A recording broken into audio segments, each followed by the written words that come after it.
Akhirnya semua Sengota Durabe Bangun kuda Sud bangun Pidalut Tarmoeja Kiata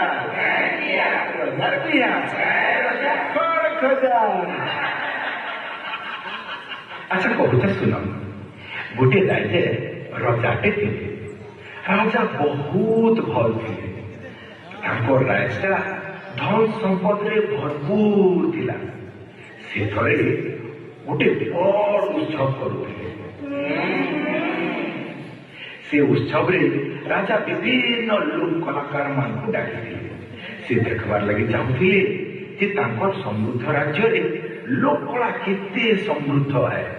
ତମେ ଜାଣିଛ କେନ୍ କେନ୍ ଲୋକକଳା ସବୁ ଆସିଥିଲେ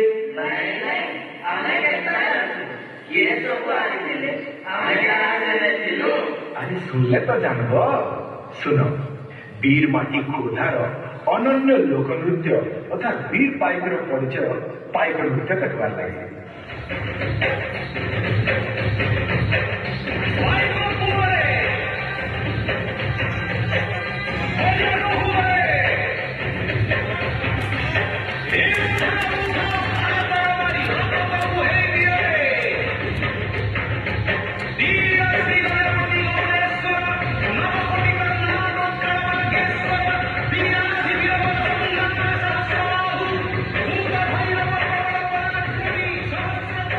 ତାପରେ ହେଇଥିଲା ଘୋଡ଼ା ନାଚ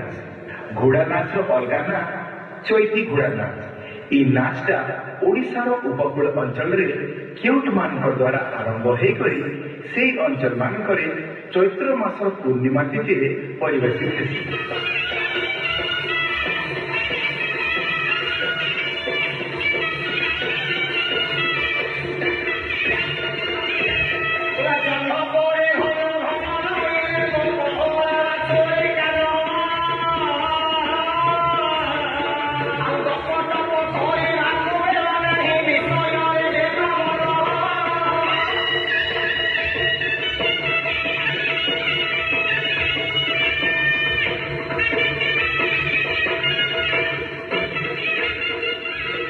তারপরে ହେଇଥିଲା ଦକ୍ଷିଣ ଓଡ଼ିଶାର ଢେମସା ନାଚ হয় ଆମ ପରା ରାୟଗଡ଼ିଆ ଗଣପୁରିଆ ଢେମସା ଟିକେ ମାଇଲେ ହବା କି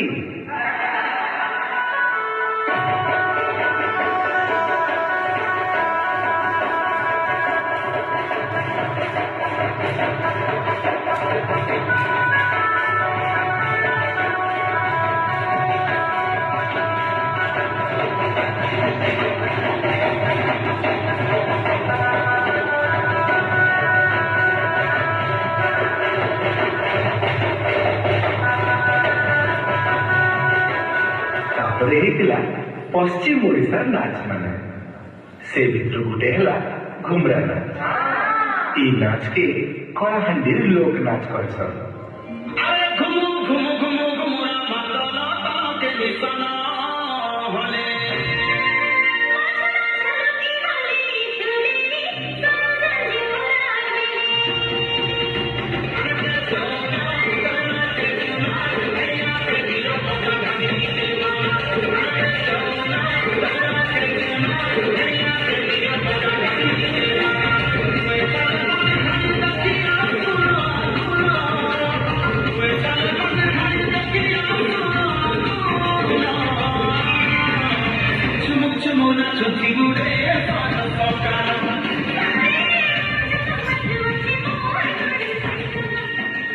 তারপরে ହେଇଥିଲା পশ্চিম ଓଡ଼ିଶାର ମହିଳା ଜଳ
আর শেষ নাই রসার খেলে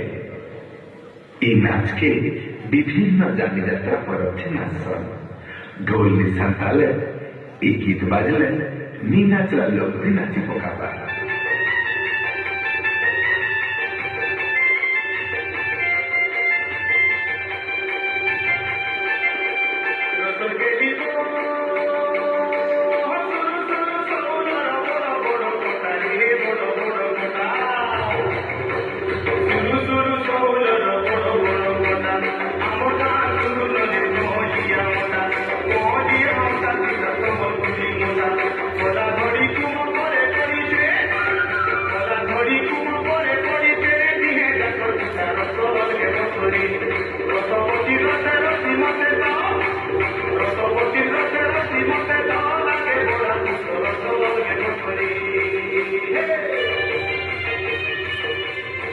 বুঝল দিলে রাজা এই মহান করা আমার লোক করা